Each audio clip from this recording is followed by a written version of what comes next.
BJP party BRS పార్టీని close చేయబోతుందా? BRS party నుంచి 10 మంది ఎమ్మెల్యేలు బీజేపీలోకి విలీనం కాబోతున్నారా? అసలు బీఆర్ఎస్ పార్టీ ఉంటుందా ఉండదా అనే విషయాలు అయితే తెలుసుకుందాం. దీని గురించి అయితే మాట్లాడేందుకు ప్రస్తుతం మనతో పాటు సీనియర్ జర్నలిస్ట్ సిఎస్ రావు గారు ఉన్నారు. నమస్తే అండి. హలో.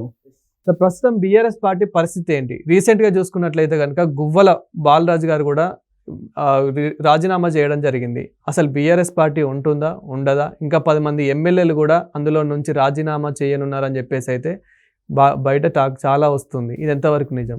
ఇప్పుడు గువ్వల బాలరాజు రాజీనామా చేశాడు పార్టీకి. అతను చాలా క్లియర్గా చెప్పారు. ఏం చెప్పారు? రాబోయేటువంటి రోజుల్లో బీఆర్ఎస్ పార్టీ బీజేపీలో విలీనం కాబోతుంది. ఒకవేళ ఆ విలీనం అయితే కనుక నా స్థానం పోయే అవకాశం ఉంది, అందుకే నేను ముందు బీజేపీలోకి వెళ్ళి ఖర్చు వేశాను అని చెప్పారు. బీఆర్ఎస్ పార్టీలో కొనసాగుతున్నటువంటి బాలరాజే కదా, పైగా పార్టీ విప్పుగా చేశారు అధికారంలో ఉన్నప్పుడు. కల్వకుంట్ల ఫ్యామిలీకి అత్యంత సన్నిహితంగా ఉంటాడు. సో అచ్చంపేట మాజీ ఎమ్మెల్యే ఆయన. 2 సార్లు ఎమ్మెల్యేగా గెలిచాడు. మొన్న ఎలక్షన్లో ఓడిపోయారు. ఓడిపోయిన తర్వాత ఎంపీగా కూడా ట్రై చేశాడు అతను.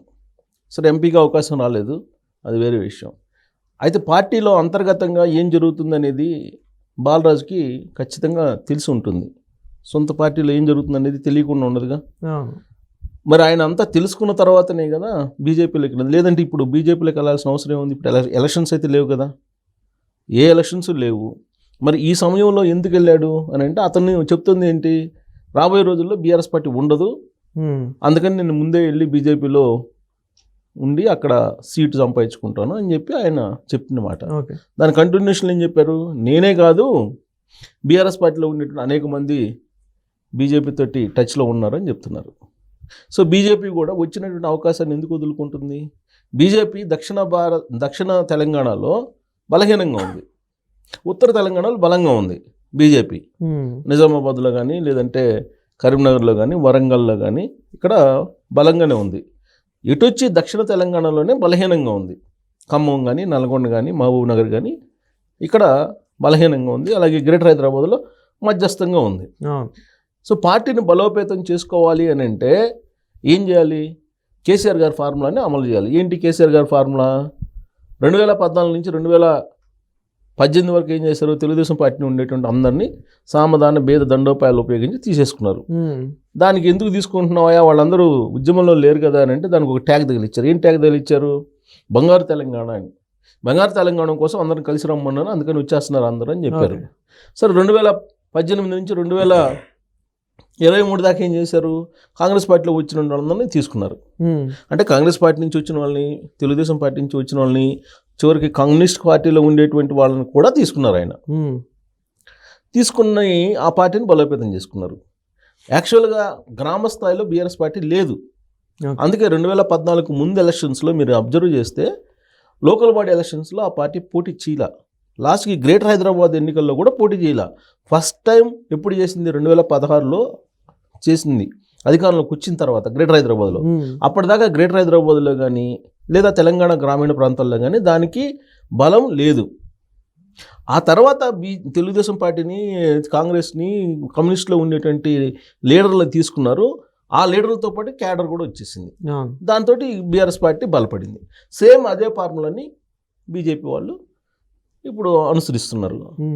అందుకే ఇప్పుడు బీఆర్ఎస్ పార్టీలో ఉండేటువంటి ఎమ్మెల్యేలకి గాలం వేస్తున్నారు సార్. ఇప్పుడు లేదా బీఆర్ఎస్ పార్టీలో ఉండే క్యాడర్ని ఆకర్షిస్తున్నారు సార్. ఒకవేళ బీఆర్ఎస్ పార్టీ కనుక బీజేపీలో విలీనం అయితే కనుక ఇప్పుడు ఏపీలో ఏదైతే కూటమి ప్రభుత్వం అంటున్నామో అదే విధంగా కూటమి అనుకోవచ్చా ఇక్కడ, లేదంటే ఓన్లీ బీజేపీ అనుకోవచ్చా? ఇప్పుడు బీజేపీ వాళ్ళు ఏంటి? వాళ్ళు అసలు ప్రాంతీయ పార్టీలకు వ్యతిరేకం. వాళ్ళ మూల సిద్ధాంతం అది బీజేపీది. ఎప్పటి వరకు వాళ్ళు ప్రాంతీయ పార్టీలతో ఉంటారు? వాళ్ళ ఉనికి లేదంటే వాళ్ళకి బలం ఉన్నంత వరకే. వాళ్ళ ఓన్గా బలంగా ఉన్నాము అనుకున్న రోజున ప్రాంతీయ పార్టీలను బతకనివ్వదు. మనం మహారాష్ట్రలో చూసాం అదే. శివసేన తోటి 30 సంవత్సరాల నుంచి కలిసి ఉంది. లాస్ట్కి శివసేనని ఇప్పుడు ఏం చేసింది?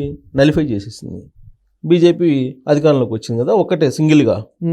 సో కాబట్టి ప్రాంతీయ పార్టీలు అనేవి దేశ అభివృద్ధికి ఆటంకాలు అని చెప్పి వాళ్ళ భావన.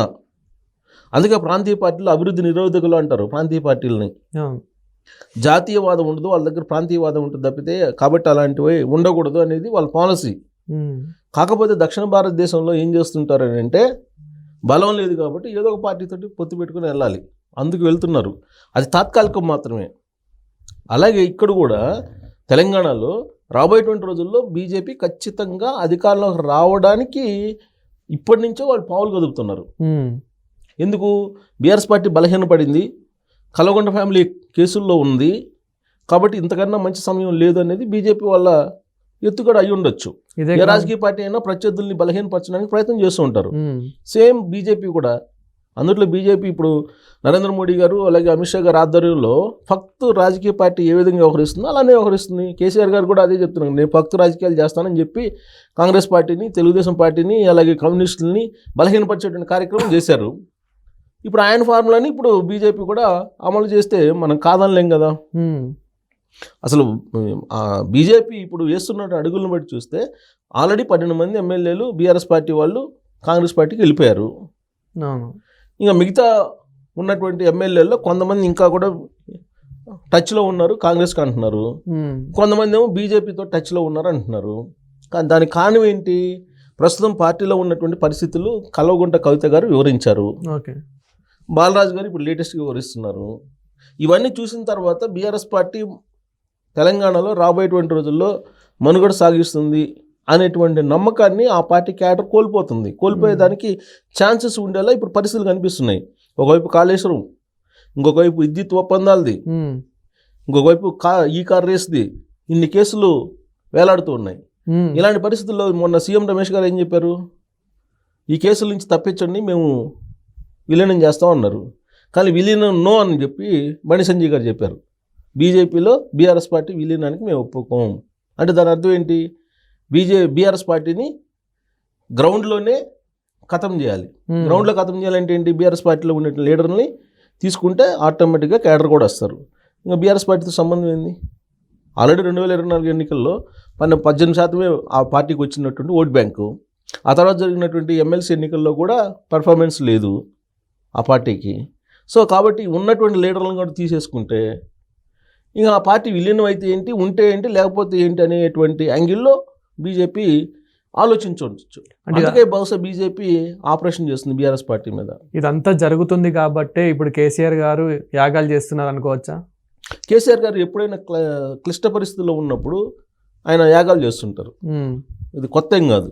గతంలో కూడా 2014లో చేశారు. ఎందుకంటే మైనారిటీ ప్రభుత్వం, ఆ రోజున 63 మందితోటి ప్రభుత్వాన్ని ఏర్పాటు చేశారు. ఒక 3 ఎమ్మెల్యేలు పోతే ప్రభుత్వం పడిపోయింది. అందుకని చెప్పి అప్పుడు యాగం చేశారు. యాగం చేసిన తర్వాత ఫోన్ ట్యాపింగ్ కేసు అని చెప్పేసి తెలుగుదేశం పార్టీ అధినేత చంద్రబాబు నాయుడు గారిని నానా రకాలుగా ఇబ్బంది పెట్టి ఆయన్ని ఆంధ్రప్రదేశ్ పోయేలాగా చేశారు. సక్సెస్ అయ్యారు కదా. ఆ తర్వాత 2018 ఎన్నికల్లో రెండోసారి ఆయన గెలిచారు ముఖ్యమంత్రిగా. గెలిచిన తర్వాత మళ్ళీ యాగం పెట్టారు. కాంగ్రెస్ పార్టీ నుంచి ఒక 12 మందిని తీసుకొని కాంగ్రెస్ పార్టీని విలీనం చేసుకున్నారు. అది సక్సెసే. కాకపోతే ఫెయిల్ అయింది ఎక్కడంటే ఈయన యాగం చేసి 2023 ఎన్నికలకు ముందు. సో 2023 ఎన్నికల ముందు యాగం చేసినా కానీ ఫలించలేదని అంటే ఆ యాగాలు కూడా వర్కౌట్ కావట్లా. అంటే ఆయనకు ఉన్నటువంటి పవరు అయిపోయింది. లైఫ్ టైంలో ఒక 10 years 5 years ఉంటుంది. అది అయిపోయింది అనేది ఆధ్యాత్మికతలు చెప్తున్నారు. ఇక ఎన్ని యాగాలు చేసినా ఎన్ని చేసినా కానీ ఆయన రాజకీయ ప్రస్థానం అనేది ఉండదు అనేది ఆధ్యాత్మికతలు కొంతమంది ఇప్పుడు సోషల్ మీడియాలో చెప్తున్నారు కదా. అయిపోయింది ఆ టెన్యూర్ అని.